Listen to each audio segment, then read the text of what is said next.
আপনি তো যাবার রাস্তা আছে, আপনাকে দিয়ে যাবো, আপনার সাথে খাস করে দেখা করবো। জুমার নামাজটা কখন হবে? প্রথম দিন স্যার, প্রথম দিন জুম্মাটা 5 তারিখ। 5 তারিখে দোয়া। দোয়ার কথা বলছি না, জুমা 2 তারিখ হচ্ছে। 2 তারিখে আসবো তো? হ্যাঁ ইনশাআল্লাহ আসবো, ইনশাআল্লাহ। দিনের বয়ান শুনবো, বাড়ি গিয়ে আমল করবো। একসাথে সবাই করবেন, একসাথে সবাই করবেন। 32 বছর পরে বিশ্ব ইজতেমা হচ্ছে হুগলির এই দাঁড়পুরের পহিনানে, কি বলবেন স্যার? এসে কেমন লাগলো? অত্যন্ত ভালো লাগছে। মানুষ নিজের অ্যারেঞ্জমেন্ট করছে। বিশ্ব ইজতেমার দিকে সারা বাংলা তাকিয়ে আছে। আমরা যেগুলো সত্যিকারের জীবনে অঙ্গ হওয়া উচিত সেই বাণী শোনার জন্য আমরা অপেক্ষা করছি, এবং একটা নতুন দিক হচ্ছে।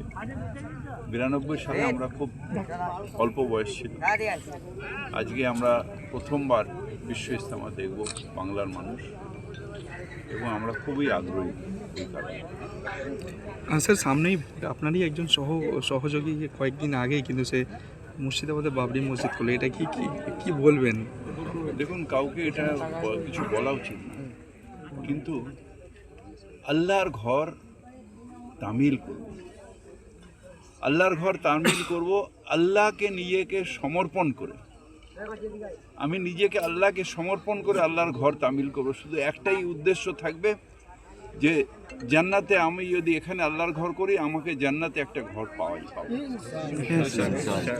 সেই উদ্দেশ্য থেকে যখন আমরা সরে যাব, আমার রাজনৈতিক উদ্দেশ্য থাকবে, হিংসার উদ্দেশ্য থাকবে,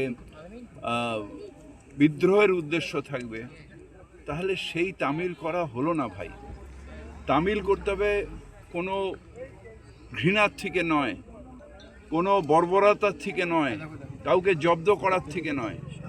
নিজেকে আল্লাহর কাছে সমর্পণ করলাম, আর আল্লাহর ঘর আমার যা আছে সর্বস্ব দিয়ে আমি বানালাম, তবে আল্লাহ সেই ঘর অ্যাকসেপ্ট করবেন। আমাদের নবীর সময়ও এরকম মসজিদ যেখানে নবী ঢোকেননি, তার কারণ কোনো না কোনো হিংসা দিয়ে, কোনো না কোনো অসৎ উদ্দেশ্য দিয়ে বানানো হয়েছে। তাই যারাই আল্লাহর ঘর বানাবেন, আল্লাহ আমার কাছে অন্য কোনো উদ্দেশ্য থাকবে না, একটাই উদ্দেশ্য থাকবে, আমি আল্লাহকে সমর্পণ করছি নিজেকে। আল্লাহর ঘর তৈরি করে আল্লাহর কাছে শুধু ভিক্ষা চাইব, আমি তোমার এখানে ঘর বানাচ্ছি তোমার ইবাদত করার জন্যে, তুমি ইনশাআল্লাহ আমি যখন ও পারে যাব, আমার জন্য যেন একটা ঘর থাকে। আমিন আমিন আমিন।